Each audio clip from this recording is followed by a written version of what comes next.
നേടിയാലും ഓരോന്നും വെവ്വേറെ കേട്ട് അറിഞ്ഞ് കണ്ട് മനസ്സിലാക്കി അതിനെ സഹായിക്കുവാൻ കഴിവുള്ള ഒരേ ഒരു നാഥനെ ഈ പ്രപഞ്ചത്തിലുള്ളൂ.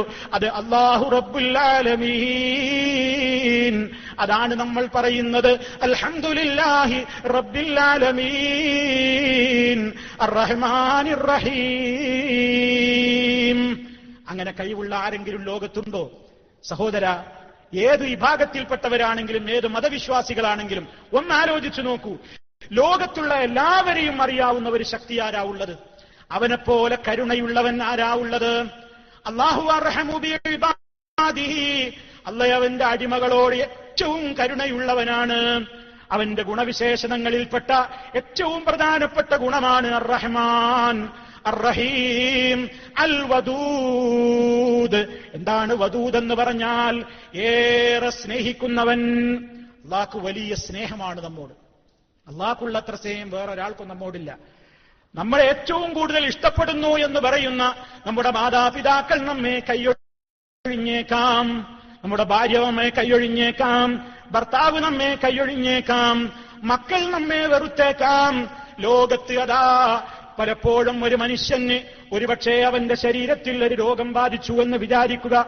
അല്ലാഹു നമ്മയെല്ലാം അത്തരത്തിലുള്ള മാരകമായ രോഗങ്ങളിൽ നിന്ന് കാത്തുരക്ഷിക്കുമാറാകട്ടെ. എത്രയോ വലിയ വലിയ രോഗങ്ങൾ നമ്മൾ കാണുന്നു. എത്രയോ കണ്ടു നിൽക്കാൻ കഴിയാത്തത്ര വലിയ രോഗങ്ങൾ കടിമപ്പെട്ടവരുടെ മുഖങ്ങൾ നമ്മൾ കാണുന്നു. മുഖം ചീഞ്ഞൊലിച്ച് അതിൽ പുഴുക്കൾ വരെ അരിച്ചിട്ടുള്ള, ക്യാൻസർ ബാധിച്ചിട്ടുള്ള, അതിൽ നിന്ന് ദുർഗന്ധം വമിക്കുന്ന എത്രയോ രോഗികൾ. ഒരുപക്ഷെ അവരുടെ ഭാര്യമാർക്കവരെ വേണ്ട, ഭർത്താക്കന്മാർക്കവരെ വേണ്ട, മക്കൾക്കവരെ വേണ്ട, മാതാപിതാക്കൾ പോലും വെറുത്തുപോയി. ഒന്ന് ജീവൻ പോയി എങ്കിൽ നന്നായിരുന്നു എന്ന് കൊല്ലങ്ങളോളം ചികിത്സിച്ച ആ ബന്ധുക്കൾക്ക് പോലും തോന്നുന്ന ഒരു രംഗം. അല്ലാഹു നമ്മെ കാത്തുരക്ഷിക്കുമാറാകട്ടെ. ആ സമയത്തും നമ്മെ കൈവിടാതെ നമ്മെ സ്നേഹിക്കുന്ന ഒരുവനെ പ്രപഞ്ചത്തിലുള്ളൂ. അത് അല്ലാഹു റബ്ബുൽ ആലമീൻ. മഹാനായ അയ്യൂബ് നബി അലൈഹിസ്സലാം രോഗം കൊണ്ട് പൊറുതിമുട്ടിയപ്പോൾ, പ്രയാസം കൊണ്ട് ബുദ്ധിമുട്ടിയപ്പോൾ, സാമ്പത്തികമായി പരാധീനതയിൽപ്പെട്ടപ്പോൾ, പലയിടങ്ങളിലും മഹാനവറുകൾ ഒറ്റപ്പെട്ടു എന്ന് തോന്നലുണ്ടായപ്പോഴും അല്ലാഹുവിലേക്ക് കൈകൾ ഉയർത്തിക്കൊണ്ട് അയ്യൂബ ഇദ്നാദാ റബ്ബഹു അന്നീ മസ്സനിയൽ ളുർറു വഅൻത അർഹമുർ റാഹിമീൻ. അയ്യൂബ് തന്റെ രക്ഷിതാവിനെ വിളിച്ചു പ്രാർത്ഥിച്ച സന്ദർഭം ഓർക്കണേ മനുഷ്യരെ, ഓർക്കണം. നമ്മൾ നബി തങ്ങളോട് പറയാണ്, പ്രവാചകരെ ഓർക്കൂ. അയ്യൂബ് അതാ തന്റെ റബ്ബിനെ വിളിച്ച നേരം എന്താണ് മഹാനവറുകൾ റബ്ബിനോട് പറയുന്നത്? അന്നീ മസ്സനിയൽ ളുർറു, എനിക്ക് വിഷമങ്ങൾ ബാധിച്ചുപോയി. എന്തെന്ത് വിഷമങ്ങൾ മഹാനവറുകൾക്ക് ബാധിച്ചു എന്ന് തഫ്സീറുകൾ നോക്കിയാൽ കാണാം. ഞാനിപ്പോൾ അങ്ങോട്ട് പ്രവേശിക്കുന്നില്ല. ആ നിലക്കുള്ള പ്രയാസത്തിന്റെ ഏറ്റവും വലിയ ബുദ്ധിമുട്ടിൽ മഹാനവറുകൾ അകപ്പെട്ടപ്പോഴും അതേ മനസ്സ് വിഷമിക്കാതെ, നിരാശപ്പെടാതെ റബ്ബിനെ വിളിച്ചുകൊണ്ട് പറയുന്നു വഅൻത അർഹമുർ റാഹിമീൻ. ഏറെ കരുണ ചെയ്യുന്നവരിൽ ഏറ്റവും കൂടുതൽ കരുണ ചൊരിയുന്ന നാഥാ, നീ എന്നെ കൈവിടല്ല, നീ എന്നെ അനുഗ്രഹിക്കണമേ. പടച്ച റബ്ബ് ഉടനടി ഉത്തരം കൊടുത്തു. അദ്ദേഹത്തിന്റെ എല്ലാ പ്രയാസങ്ങളിൽ നിന്നും പടച്ചവന്റെ കാവലുണ്ടായി. ഇത്രത്തോളം നമ്മെ സഹായിക്കുന്ന ഒരു വദൂദ് പടച്ചവനോട് തേടുമ്പോ, എന്റെ പ്രിയപ്പെട്ട സുഹൃത്തുക്കളെ, യാ റഹ്മാൻ യാ റഹീം എന്ന് തേടുന്നത് പോലെ വിളിക്കണം. യാ വദൂദ് യാ വദൂദ്. ഏറെ സ്നേഹിക്കുന്ന അല്ലാഹ്, അല്ലാഹുവിനെ പോലെ സ്നേഹിക്കുന്നവർ ലോകത്താരുമില്ല. ഒരാൾക്കും നമ്മോട് പടച്ച റബ്ബിന്റെ എത്ര സ്നേഹമില്ല. അവൻ കരുണ ചെയ്യും പോലെ നമ്മോട് കരുണ ചെയ്യുന്ന ഒരാളുമില്ല, ഒരു ശക്തിയുമില്ല. അതുകൊണ്ട് ഏറ്റവും കൂടുതൽ ഒരു മനുഷ്യനെ സംബന്ധിച്ചിടത്തോളം അവന്റെ നിർഭയത്വം അവന്റെ മനസ്സിലുണ്ട്. അവന്റെ മനസ്സിൽ ആശയുണ്ട്, നിരാശയില്ല അവന്റെ മനസ്സിൽ. കാരണം അവൻ തന്റെ റബ്ബിലേക്ക് അവൻ നടന്നു ഓടിയടുക്കുന്നു. ഇടയാളരവന് വേണ്ട. കണ്ടോ, ഈ ഒരു വിശ്വാസം മനുഷ്യന്റെ മനസ്സിലുണ്ടെങ്കിൽ അവന് ചോദിക്കാൻ എന്തിനാ ഇടയാളന്മാർ? റബ്ബിനോട് ചോദിച്ചാൽ റബ്ബിന്റെ എത്ര സ്നേഹമുള്ള ഒരു ശക്തി ലോകത്ത് വേറെയില്ലെങ്കിൽ അവന്റെ അത്ര കരുണ ചൊരിയുന്ന ഒരു കരുണാനിധി ലോകത്ത് വേറെയില്ലെങ്കിൽ ആ റബ്ബിനോട് നേരിട്ട് ചോദിക്കാൻ പ്രിയ സഹോദരാ സഹോദരി നമ്മൾ എന്തിനു മടിച്ചു നിൽക്കണം? അവനെപ്പോലെ കരുണ ചെയ്യുന്നവർ വേറെയില്ലല്ലോ. ഏത് കൊടുമ്പാവിക്കും അവന്റെ അടുക്കലേക്ക് കയറി ചെല്ലാമല്ലോ. കരുണ ചൊരിയുന്ന നാഥൻ അതേ ഈ മാസത്തിലെന്ന് മാത്രമല്ല എല്ലാ സന്ദർഭങ്ങളിലും അവൻ നമ്മോട് പറയുന്നുണ്ട്. നബി തങ്ങളോട് പറയുന്നു, ഓ നബിയെ പറയൂ, ഖുൽ, ഓ പ്രവാചകരെ പറയൂ, യാ ഇബാദിയല്ലദീന അസ്റഫു അലാ അൻഫുസിഹിം ലാ തഖ്നതു മിർ റഹ്മത്തില്ലാഹ് ഇന്നല്ലാഹ യഗ്ഫിറുദ് ദുനൂബ ജമീഅ. ഓ നബിയെ പറയൂ, യാ ഇബാദിയല്ലദീന അസ്റഫു അലാ അൻഫുസിഹിം. പരിശുദ്ധ റമദാനിൽ അല്ലാഹു നമ്മോട് ഏറ്റവും വലിയ കരുണ ചൊരിഞ്ഞു തരുമാറാകട്ടെ. സഹോദരങ്ങളെ, സാധുക്കളായ പാപികളായ നമ്മൾ അല്ലാഹുവിന്റെ കാരുണ്യം ആവശ്യമുള്ളവരാണ്. അവനിലേക്ക് കൊതിച്ചുകൊണ്ടിരിക്കുകയാണ് നമ്മൾ, തേടിക്കൊണ്ടിരിക്കുകയാണ് നമ്മൾ. അവനാണ് നമ്മോട് ഓഫർ പറയുന്നത്. പറയൂ പ്രവാചകരെ, യാ ഇബാദിയല്ലദീന അസ്റഫു അലാ അൻഫുസിഹിം. മുഅ്മിനുകളോട് പറയൂ എന്നല്ല, എന്റെ കൽപ്പനയെ ധിക്കരിക്കാത്ത മുത്തഖികളോട് പറയൂ എന്നല്ല, സ്വന്തത്തോട് ധാരാളമായി തെറ്റുകൾ ധാരാളമായി ചെയ്തുകൊണ്ട് സ്വന്തം ദേഹങ്ങളോട് ധാരാളക്കണക്കിന് അതിക്രമങ്ങൾ പ്രവർത്തിച്ച ആളുകളോട് പറയൂ നബിയേ, ലാ തഖ്നതൂ മിർ റഹ്മത്തില്ലാഹ്.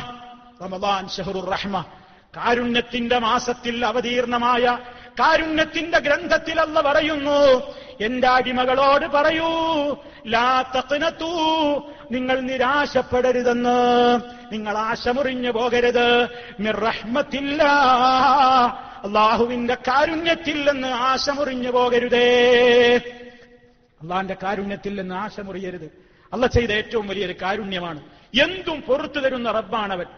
നബ്ബി ഇബാദി അന്നീ അനൽ ഗഫൂറുർ റഹീം. എന്റെ അടിമകളോട് പറഞ്ഞേക്കൂ, ഞാൻ അവർക്ക് ഏറെ പൊറുക്കുന്നവനും കരുണ ചെയ്യുന്നവനുമാകുന്നു. എന്നാലോ അവന്റെ ഈ നിയമങ്ങളെ കാറ്റിൽ പറത്തിയവരോടോ വഅന്നഅദാബി ഹുവൽ അദാബുൽ അലീം, എന്റെ ശിക്ഷ വളരെ വേദനയേറിയ ശിക്ഷയുമാകുന്നു. അതല്ല വെറുതെ ശിക്ഷിക്കൂല. അല്ല ഒരു തരിമ്പ് പോലും ഒരാളോടും അനീതി ചെയ്യുകയില്ല.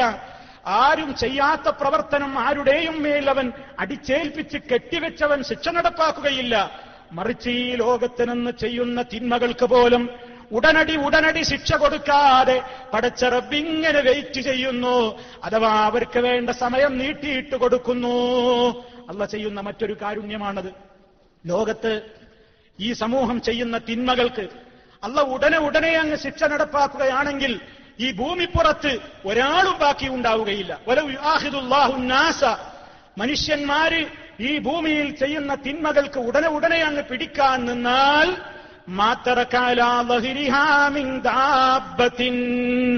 ഈ ഭൂമിപ്പുറത്ത് പിന്നെ ഒരു ജന്തുവും ബാക്കി ഉണ്ടാവില്ല.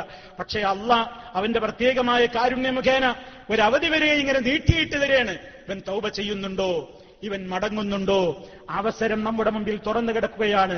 അതുകൊണ്ട് പ്രിയമുള്ളവരെ, ഈ പവിത്രമായ റമദാനു ശരീഫിൽ അള്ളാഹു നമ്മളോട് എല്ലാ കാലത്തേതിനേക്കാളും അപ്പുറം നരകവിമോചനം കൊണ്ട് കരുണ ചെയ്യുന്ന മാസമാണ്. ലില്ലാഹി ഉതഖാഉ മിനന്നാർ, ലില്ലാഹ് അള്ളാഹുവിനുണ്ട് ഉതഖാഉ മിനന്നാർ, നരകാഗ്നിയിൽ നിന്ന് ധാരാളക്കണക്കിന് ആളുകളെ അവൻ മോചിപ്പിച്ചുകൊണ്ടിരിക്കുകയാണ്.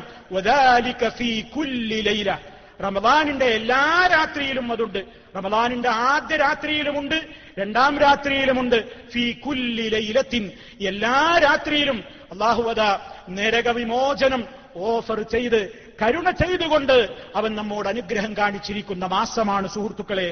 അതുകൊണ്ട് പരമകാരുണികനും കരുണാനിധിയുമായ റബ്ബ്, ആ റബ്ബ് കേൾക്കുന്നത് പോലെ കേൾക്കുന്നവരോ കാണുന്നത് പോലെ കാണുന്നവരോ നമ്മുടെ പ്രാർത്ഥന കേട്ട് നമുക്ക് ഉത്തരം ചെയ്യുന്ന ഒരു ശക്തിയും പടച്ച റബ്ബല്ലാതെയില്ല. അതുകൊണ്ട് സമാധാനത്തിനുള്ള മാർഗം റബ്ബല്ലാത്തവരിലേക്ക് അഭയം തേടലല്ല.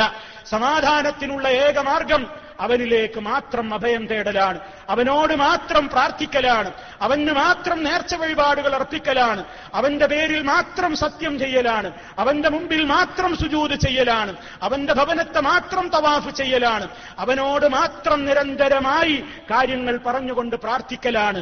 അത് മാത്രമാണ് മനുഷ്യന് സമാധാനമുണ്ടാകുവാനുള്ള മാർഗം.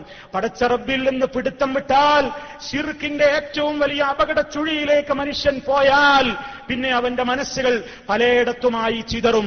ഇന്നൊരു അഭയകേന്ദ്രത്തിലാണ് അവനെ കാണുന്നതെങ്കിൽ നിരാശമൂത്ത് നാളെ അവൻ മറ്റൊരു അഭയകേന്ദ്രം തേടിപ്പോകും, മറ്റന്നാൾ അവൻ മറ്റൊരു അഭയകേന്ദ്രം തേടിപ്പോകും. അവസാനം നിരാശനായി അവൻ കഴിയേണ്ടി വരുന്നു. അതേ അവസരത്തിലോ പടച്ച റബ്ബിൽ അടിയുറച്ച് വിശ്വസിച്ചു കഴിഞ്ഞാൽ, അവനിൽ അങ്ങ് തവക്കുലാക്കി കഴിഞ്ഞാൽ, ഹസ്ബി അല്ലാഹ് ഹസ്ബി അല്ലാഹ്, എനിക്ക് അല്ല മതി, ലാ ഇലാഹ ഇല്ലാഹു, അവനൊഴികെ ഒരാരാധ്യനില്ല, അലൈഹി തവക്കൽതു, അവന്റെ മേൽ ഞാൻ എല്ലാം ഭരമേൽപ്പിച്ചിരിക്കുന്നു എന്ന കൃത്യമായ വിശ്വാസം നമ്മുടെ മനസ്സിലുണ്ടെങ്കിൽ, പ്രിയമുള്ള സുഹൃത്തുക്കളെ, നമ്മെ സംബന്ധിച്ചിടത്തോളം ഒരു നിലക്കും പിന്നെ നമുക്ക് നിരാശക്കോ ആ രൂപത്തിലുള്ള മാനസിക സംഘർഷത്തിനോ ഒരു കാരണവും പിന്നെ സംഭവിക്കുവാനില്ല. പക്ഷേ പ്രിയമുള്ള സുഹൃത്തുക്കളെ, ഇത്രയും നേരം നമ്മൾ സംസാരിച്ചത് എന്താണ്? അള്ളാഹുവിന്റെ കരുണയെ സംബന്ധിച്ച്, അവന്റെ ഗ്രന്ഥത്തിന്റെ കാരുണ്യ നിയമങ്ങളെ സംബന്ധിച്ച്, അള്ളാഹു നിയോഗിച്ചയച്ച മുഹമ്മദുർ റസൂലുള്ളാഹി സ്വല്ലല്ലാഹു അലൈഹി വസല്ലം അവിടുന്ന് പഠിപ്പിച്ച നിയമങ്ങളിലെ കരുണയുടെ വശങ്ങളെക്കുറിച്ചൊക്കെ പറഞ്ഞു. പടച്ച റബ്ബിന്റെ കാരുണ്യം കിട്ടണമെങ്കിൽ അള്ള ചില ഉപാധികൾ നിശ്ചയിച്ചിട്ടുണ്ട്. അത് നമ്മൾ മനസ്സിലാക്കണം. അള്ളാഹുവിന്റെ കാരുണ്യം നമുക്ക് കിട്ടണോ? എല്ലാവർക്കും അള്ളാഹുവിന്റെ കരുണ കിട്ടുകയില്ല. വറഹ്മതീ വസിഅത് കുല്ല ശൈഅ, എന്റെ കാരുണ്യം എല്ലാറ്റിലും വിശാലമായി പരന്നു കിടക്കുന്നു. അള്ളാന്റെ കാരുണ്യം വളരെ വിശാലമാണ്. ഈ ലോകത്ത് കാണുന്ന കാരുണ്യങ്ങൾ മുഴുവനും പടച്ച റബ്ബിന്റെ കരുണയുടെ 100% അവൻ ഭൂമിയിലേക്ക് ഇറക്കിയിട്ടുള്ളൂ. അവന്റെ കാരുണ്യത്തെ 100 വിഭജിച്ചാൽ ആ 99 അവൻ നാളെ പരലോകത്ത് സത്യവിശ്വാസികളോട് കരുണ ചെയ്യാൻ വേണ്ടി മാറ്റിവെച്ചിരിക്കുകയാണ്. ഒരു കരുണ മാത്രമാണ്, ഒരംശം മാത്രമാണ് ഈ ഭൂമുഖത്തേക്ക് ഇറക്കിയിട്ടുള്ളത്. അതുകൊണ്ടാണ് ഇവിടെയുള്ള കാട്ടുജന്തുക്കൾ അവരുടെ മക്കളോട്, മനുഷ്യൻ അവന്റെ മക്കളോട്, എല്ലാവരും അവരവരുടെ മക്കളോട്, ജന്തുക്കൾ അതുപോലെ തന്നെ മനുഷ്യന്മാർ ഒക്കെ പരസ്പരം കരുണ കാണിക്കുന്നത് ഈ ഒരു നിമിഷത്തിനെയാണ്. എന്നാൽ അള്ളാഹുവിന്റെ ഈ കാരുണ്യം അത് നാളെ പരലോകത്താണ് നമുക്ക് കിട്ടേണ്ടത്. അത് കിട്ടുന്നത് ആർക്ക് മാത്രമാണ്? ഫസഅക്തുബുഹാ ലില്ലദീന യത്തഖൂന വയുഅ്തൂന അസ്സകാത വല്ലദീന ഹും ബിആയാതിനാ യുഅ്മിനൂൻ. അല്ലാഹുവിന്റെ കാരുണ്യം അവൻ ആർക്കാണ് രേഖപ്പെടുത്തുക? ലില്ലദീന യത്തഖൂന, തഖ്വയുള്ളവർക്കാണ് അല്ലാഹുവിന്റെ കരുണ കിട്ടുക. സുഹൃത്തുക്കളെ, പടച്ച റബ്ബിന്റെ കരുണ കിട്ടണമെങ്കിൽ തഖ്വ വേണം. എന്താണ് തഖ്വ? സൂക്ഷ്മതയോടുകൂടി ജീവിക്കുക. തന്നെ സൃഷ്ടിച്ച സൃഷ്ടാവായ റബ്ബുൽ ആലമീനിന്റെ നിയമങ്ങൾ, അവൻ ഇഷ്ടപ്പെടാത്തതൊക്കെ ജീവിതത്തിൽ നിന്ന് മാറ്റിവെച്ചുകൊണ്ട്, അവൻ കൽപ്പിച്ചത് മുഴുവൻ കഴിയുന്നത്ര ജീവിതത്തിൽ പാലിച്ചുകൊണ്ട് സൂക്ഷ്മതയോടുകൂടി മുന്നോട്ട് പോവുക. മഹാനായ ഉമർ ഖത്താബ് റളിയല്ലാഹു തആല അൻഹു ഒരിക്കൽ ഉബയ്യ റളിയല്ലാഹു തആല അൻഹുവിനോട് ചോദിച്ചു, എന്താണ് തഖ്വ? തഖ്വ എന്ന് പറഞ്ഞാൽ എന്താണ് അതിന്റെ ആശയം? അപ്പൊ ഉബയ്യ റളിയല്ലാഹു തആല അൻഹു അമീറുൽ മുഅ്മിനീനായ ഉമർ ഖത്താബ് റളിയല്ലാഹു അൻഹുവിനോട് പറഞ്ഞു, യാ അമീറുൽ മുഅ്മിനീൻ അമാ സലക്ത തരീഖൻ ദാ ശൗകിൻ, മുള്ളുകൾ നിറഞ്ഞ ഒരു വഴിയിൽ നിങ്ങൾ പ്രവേശിക്കാറുണ്ടോ? മുള്ളുകൾ നിറഞ്ഞ ഒരു വഴിയിലേക്ക് നിങ്ങൾ പ്രവേശിക്കാറുണ്ടോ? ഖാല, അദ്ദേഹം പറഞ്ഞു, ബല, അതെ. ഖാല, ആ സമയത്ത് ഉബയ്യ റളിയല്ലാഹു തആല അൻഹു ചോദിച്ചു, ഫമാദാ കുൻത തഫ്അൽ, അങ്ങനെ മുള്ളു നിറഞ്ഞ ഒരു വഴിയിലൂടെ നിങ്ങൾ നടന്നു പോകുമ്പോ നിങ്ങൾ എന്താ ചെയ്യാറുള്ളത്? ആ സമയത്ത് ഉമർ റളിയല്ലാഹു തആല അൻഹു പറഞ്ഞു, കുൻതു ഉശമ്മിറു സിയാബി വഅഹ്തരിസു, ഞാൻ എന്റെ വസ്ത്രം പൊക്കിപ്പിടിച്ചുകൊണ്ട് എന്റെ ശരീരത്തിൽ ഒരു നിലക്കുള്ള പോറലും ഏൽക്കാതെ സൂക്ഷ്മതയോടെ ഞാൻ നടന്നു പോകും. ആ സമയത്ത് ഉബയ്യ റളിയല്ലാഹു തആല അൻഹു പറഞ്ഞു കൊടുക്കുന്നു, എങ്കിൽ ഹാദിഹി തഖ്വ, ഇതാണ് തഖ്വ, ഇതാണ് തഖ്വ. ഭക്തി എന്ന് പറയുന്നത് ഇതാണ്. ജീവിതത്തിൽ നല്ല സൂക്ഷ്മത. ഈ ഭൂമിയിൽ ജീവിക്കുമ്പോ ഇവിടെ അന്ധവിശ്വാസങ്ങളുടെ മൂർഖൻ പാമ്പുകളുണ്ട്, അനാചാര